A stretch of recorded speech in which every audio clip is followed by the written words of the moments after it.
The refrigerator was not invented to protect your food. It was invented to sell you something. In 1944, the appliance industry launched one of the most successful fear campaigns in American history. They convinced an entire generation of families that food kept at room temperature was dangerous, that counter food was primitive, that anything not kept cold was a health risk waiting to happen. Before that campaign, no American kitchen had a refrigerator, and no American was dying from their counter food. The Amish received that memo. They read it carefully, and then they threw it away. Because here's what nobody told you. Food number 7 on this list, the one your grandmother kept in a bowl right on the counter, is now considered one of the most contaminated foods in modern American kitchens. Not because it became dangerous, because we started doing one specific thing to it that removed its only natural protection. We will get there. But first, stay with me. Amish households across Lancaster County, Holmes County, and communities throughout the Midwest still run kitchens exactly the way kitchens ran 200 years ago. Living cultures on the counter, rendered fats in crocks, eggs in bowls, bones simmering on the back burner. Not one of these practices has made them sick. Not one peer-reviewed study has condemned their kitchen methods. Modern food science is now quietly confirming what they never stopped doing and what the refrigerator boom of the mid-20th century almost erased entirely. This channel is still small. I'm going to be honest about that. But what we are building here is a complete record of everything the modern food industry tried to make you forget. One video at a time. One forgotten practice at a time. If what you're about to hear matters to you, and it will, subscribe before this video ends. Not for the numbers, because this series is going to go deeper than any single video can carry, and you do not want to miss what is coming. Before we get into the list, we have something for you, completely free. It is called How to Treat 30 Common Conditions Naturally, without prescriptions, without side effects, and without your doctor's permission. 30 of the most common health conditions affecting people today. Arthritis, high blood pressure, poor sleep, blood sugar problems, weak immunity, heart health, and 24 more, each one documented with the exact Amish remedy, preparation method, and protocol. No payment, no credit card, no strings attached. Go to the pinned comment below this video right now. Click the link, download it directly, or type "I need it" static in the comments, and we will make sure it finds you. This is the knowledge that was passed from grandmother to grandchild for centuries. We are not letting it disappear, and we are not charging you for it. Now, let us get into the list, because what your refrigerator is doing to these 11 foods is something the appliance industry has never once wanted you to know. Number 1. Tomatoes. Your refrigerator is permanently destroying the single most important flavor compound in every tomato you have ever bought. And once it is gone, it never comes back.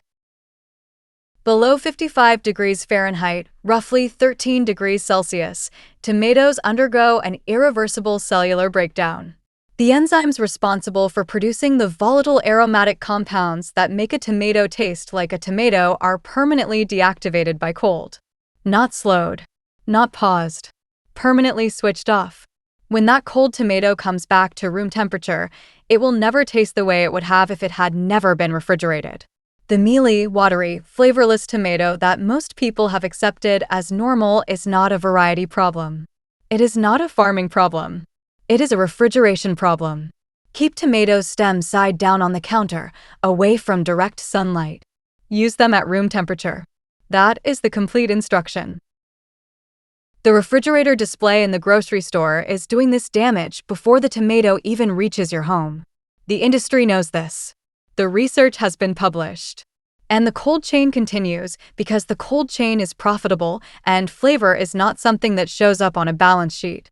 The Amish have never refrigerated a tomato. Their tomatoes taste the way tomatoes are supposed to taste. Most people alive today have never experienced that. Number 2. Eggs. The United States is one of the only countries in the world that legally requires eggs to be refrigerated before sale. France does not.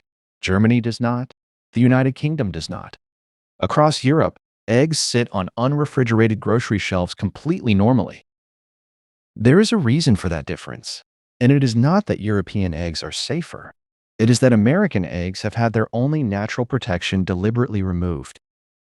When a hen lays an egg, she coats it in a thin, invisible protein-based layer called the bloom, or cuticle. This bloom seals the 16,000 microscopic pores in the eggshell, creating a complete natural barrier against bacteria, moisture loss, and contamination. An egg with its bloom intact is shelf-stable at room temperature for up to 3 weeks, and in a cool, dark location for months. Federal regulations in the United States require commercial eggs to be washed before sale. Washing removes the bloom entirely. A washed egg with no bloom has a porous shell open to everything the environment contains, which is precisely why commercial eggs must be refrigerated. The refrigeration compensates for a protective layer that was deliberately taken off. The USDA washing mandate was introduced under significant pressure from industrial egg producers who had built enormous refrigerated cold chain infrastructure, transport, storage, retail display, infrastructure that required eggs to need refrigeration in order to justify its own existence. The protection was removed. The dependency was created. The infrastructure was sold. If you keep backyard chickens and collect your own eggs without washing them, those eggs can sit in a bowl on your counter at room temperature for up to 3 weeks without any safety concern whatsoever. Wash them only right before you use them. The Amish have kept unwashed eggs in a bowl on the kitchen counter for 300 years. That bowl has never made anyone sick. Number 3. Bread. You put bread in the refrigerator to make it last longer. You are doing the exact opposite of what you think you are doing. There is a process called retrogradation, the crystallization of starch molecules as bread cools. This is what staling actually is. And it happens fastest not at room temperature, not in the freezer, but at 38 to 40 degrees Fahrenheit, almost exactly the temperature your refrigerator runs. A loaf of bread placed in the refrigerator today will be measurably staler tomorrow than a loaf left on the counter, even though the counter loaf faces higher mold risk. The refrigerator does not extend freshness. It accelerates the specific chemical process that destroys it. Correct storage is a bread box, a cloth wrap, or a paper bag at room temperature for up to 3 or 4 days. For anything beyond that, slice and freeze. Frozen bread thawed at room temperature or toasted directly from frozen is dramatically superior in texture and flavor to bread that has spent any time in a refrigerator. Amish households use bread boxes and cloth wraps. No Amish kitchen refrigerates fresh bread. Your grandmother did not either until someone told her the refrigerator was safer. It was not. The science says otherwise. It has always said otherwise. Number 4. Winter squash. A whole butternut squash sitting on your counter will outlast your next 3 grocery trips without a single thing done to it. Put it in your refrigerator and it will be soft, spotted, and deteriorating within the month. The thick, cured skin and low moisture content of whole winter squash, butternut, acorn, pumpkin, delicata, makes it one of the most naturally shelf-stable vegetables in existence. In a cool, dark location, properly cured winter squash stores safely for 3 to 6 months. No intervention required. Refrigerator temperatures combined with the moisture inside the appliance actively attack the skin. Cold and humidity together cause the cellular structure beneath the rind to break down. A squash that would have lasted 4 months on a pantry shelf typically develops soft spots and internal deterioration within 3 to 4 weeks in a refrigerator. Amish families line basement shelves with their cured squash harvest every October. They are still eating from those shelves in February. The refrigerator is not an upgrade for winter squash. It is an active downgrade that costs you storage time, quality, and money. The pantry shelf was always the right answer. I want to pause here. We are not even halfway through this list. And foods 5 through 8 include something your doctor probably told you to refrigerate immediately. And one that was specifically targeted by a corporate campaign designed to make you afraid of leaving it on your counter. Stay with us, because it is about to get uncomfortable. Number 5. Butter. Across France, Belgium, and every traditional Amish household in America, salted butter has always lived on the counter in a covered crock. Not in the refrigerator. on the counter, and nobody got sick. Salted butter at room temperature is safe to keep out for up to 2 weeks in a cool kitchen. The salt acts as a mild preservative. The rules are straightforward. Keep it covered, keep it away from direct sunlight and heat sources, and start with the highest quality butter you can source. Grass-fed cultured butter has a lower water content and keeps better than standard supermarket varieties. Unsalted butter is more perishable and belongs in the refrigerator. The benefit of counter butter is not just convenience. Cold butter tears bread rather than spreading. Cold butter does not incorporate evenly into dough at room temperature, and cold butter prevents you from tasting the actual flavor, which softens and deepens at room temperature in a way that refrigeration completely suppresses. The refrigerator marketing campaign of the 1940s specifically targeted butter. It positioned counter butter as dangerous at the exact moment Procter & Gamble's manufactured shortening was entering the market. The fear was manufactured. The product was ready. The timing was not a coincidence. The Amish kept their butter crock on the counter. They still do. Number 6. Honey. Honey found in 3,000-year-old Egyptian tombs was tested by archaeologists and found to be still edible. Your honey does not need to be refrigerated. It never did. And the refrigerator is doing one specific thing to it that makes it dramatically harder to use and provides no benefit in return. Honey's natural antimicrobial properties, hydrogen peroxide produced by glucose oxidase, extremely low moisture content, low pH, make it genuinely shelf-stable indefinitely when stored in a sealed container. No bacteria can survive in it. No mold can grow in it. It does not spoil. Cold temperatures accelerate crystallization, the process by which liquid honey becomes thick, grainy, and difficult to pour or scoop. Crystallized honey is not spoiled and can be reversed by placing the jar in warm water until it liquefies, but refrigeration speeds this process unnecessarily and provides no preservation benefit whatsoever. Store honey sealed in a glass jar in a cool, dark cupboard. That is all it needs. Honey sold in plastic squeeze bottles with instructions to refrigerate after opening has no scientific basis for that instruction. The Amish have been keeping bees and storing honey in ceramic crocks and glass jars at room temperature for 300 years. The honey keeps. It always has. Number 7. This is the one I mentioned at the beginning. The food that became dangerous not because something changed about the food itself, but because we started doing one thing to it that removed its only protection. I am talking about fresh eggs from a backyard flock, unwashed, exactly as the hen left them. We covered the bloom briefly earlier, but this deserves a full explanation because this is where the story gets genuinely frustrating. The bloom seals 16,000 pores per egg. It creates a complete barrier that has evolved over millions of years specifically to protect what is inside. It works. It has always worked. Traditional cultures around the world have relied on it for the entirety of human agricultural history.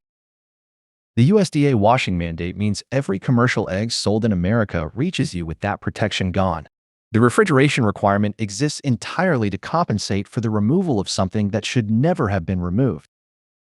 In countries that do not wash eggs commercially, France, Germany, the United Kingdom, most of Europe, eggs are sold at room temperature.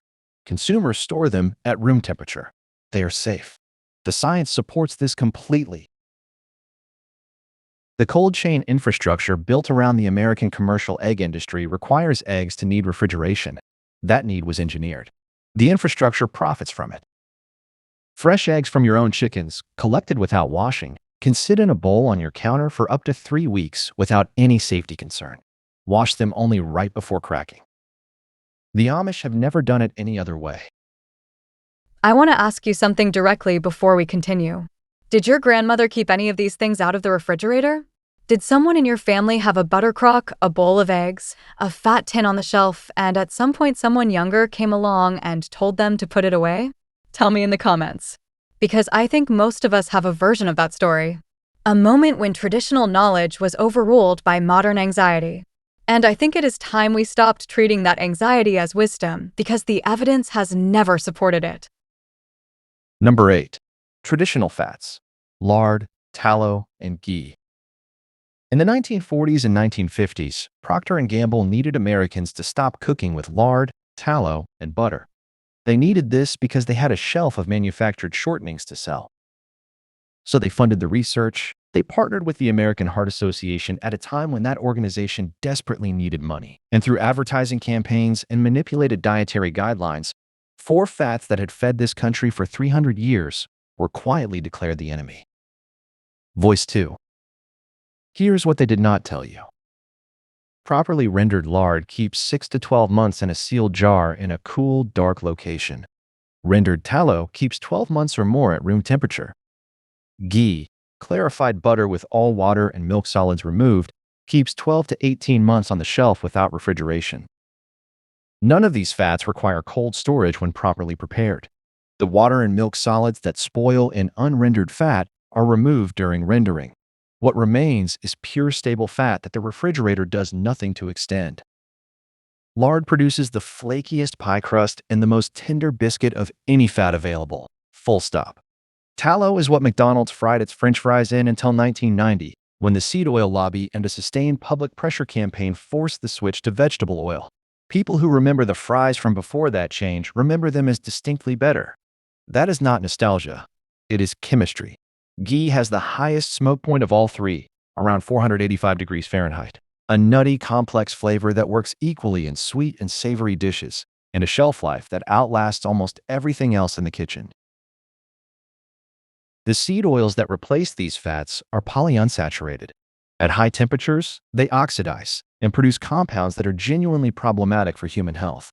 The fats they replaced do not behave this way. They are heat stable. They are shelf stable. They have fed human beings safely for millennia. The health campaign was backwards. The Amish never followed it. Rendered fat crocks sit on Amish kitchen shelves in plain sight. Lard for baking, tallow for frying, ghee for everything else. None of it refrigerated. All of it correct. Number 9. Bone broth, the perpetual pot. For most of American history, the back burner of the stove was never empty. A pot of bones, chicken, beef, pork, simmered continuously, sometimes for days. Every vegetable scrap, every herb stem, every onion skin went in. Water was added as it reduced. The pot was never fully emptied. It was ladled from and replenished. It was a living kitchen practice, not a recipe. The refrigerator ended that almost overnight. The perpetual broth pot is not difficult to maintain safely. Bring it to a full boil every morning if you are keeping it at room temperature beyond a day.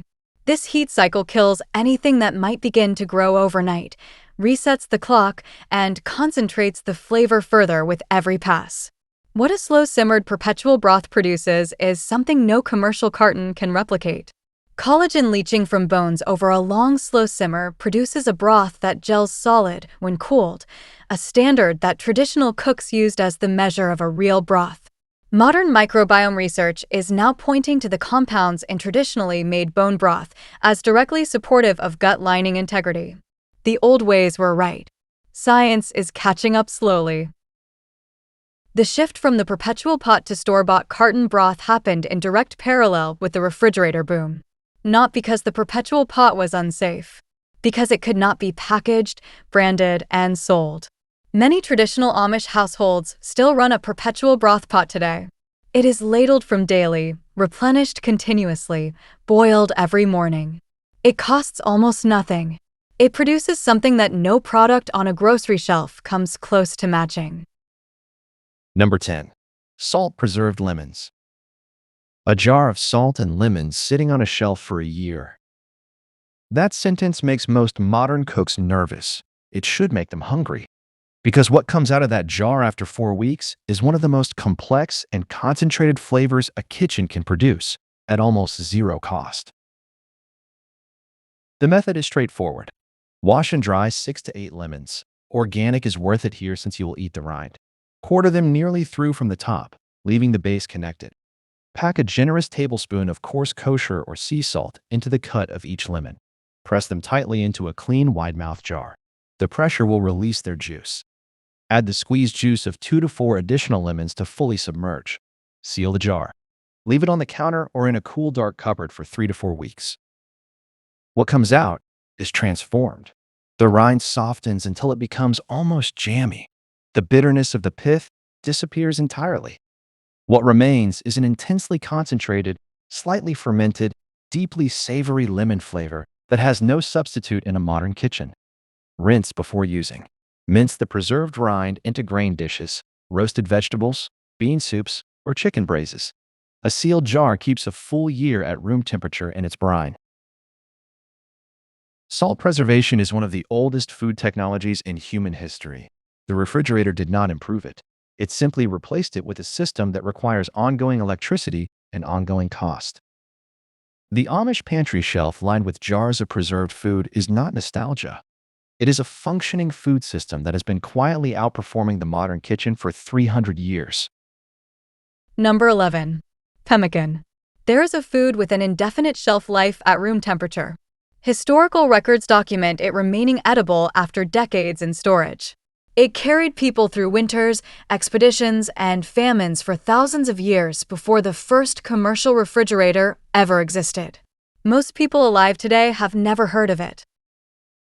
Pemmican is dried, powdered meat combined with rendered fat in roughly equal proportions by weight. When made correctly, the meat dried until it will powder with no remaining moisture, the fat rendered completely clean. There is no available water in the finished product. No available water means no bacterial growth. No bacterial growth means indefinite shelf life. To make a basic version, dry thin slices of beef, venison, or bison completely. A low oven at its lowest setting for 6 to 8 hours works without a dehydrator. The meat must be completely dry. Grind or pound it to a fine powder. Combine 1 cup of meat powder with 1 cup of melted tallow. Mix thoroughly. Press into a pan or shape into bars. Cool completely. Store wrapped in cloth, paper, or a sealed container. A single serving provides enough calories and sustained protein to fuel hard physical work for hours. It requires nothing, no refrigeration, no reheating, no preparation. Pemmican was made by Native American peoples across the continent and adopted immediately by early European settlers for traders, explorers, and frontier Amish and Mennonite families during westward migration. It was then completely erased from mainstream food culture. Not because it stopped working, because you cannot build a cold chain industry around something that needs no cold chain. You cannot build a packaged food business around something that anyone can make from 2 ingredients for almost nothing. The Amish philosophy of complete food independence from modern infrastructure is not a lifestyle choice. It is a survival system that has been proven across centuries. Pemmican is its most extreme expression. 11 foods. Every single one handled safely. On counters, on shelves, in crocks, in jars, in bowls, by your grandparents, their grandparents, and the Amish communities that never stopped. Not one of these practices required electricity. Not one required cold chain infrastructure. Not one required an ongoing purchase. Your refrigerator is not the villain in this story. The villain is the campaign that made you believe you could not live without it, and that everything outside it was dangerous. The Amish did not reject refrigeration out of stubbornness. They rejected dependency. And every food on this list proves that the dependency was manufactured, not necessary. The free guide is in the pinned comment. How to treat 30 common conditions naturally, without prescriptions, without side effects, and without your doctor's permission. 30 conditions. Exact Amish remedies. Precise preparation methods. Complete protocols. No payment. No card. No strings. Click the link in the pinned comment and download it directly tonight. Or type "I need it" Dastock in the comments and we will make sure it reaches you. This is the knowledge that should have been passed to you already. It was not, but it is here now. If this video confirms something you already suspected, that the kitchen your grandmother ran was not primitive, it was not dangerous, it was not wrong, it was just inconvenient for someone selling something, then you are exactly who this channel was built for. Subscribe, because we are just getting started.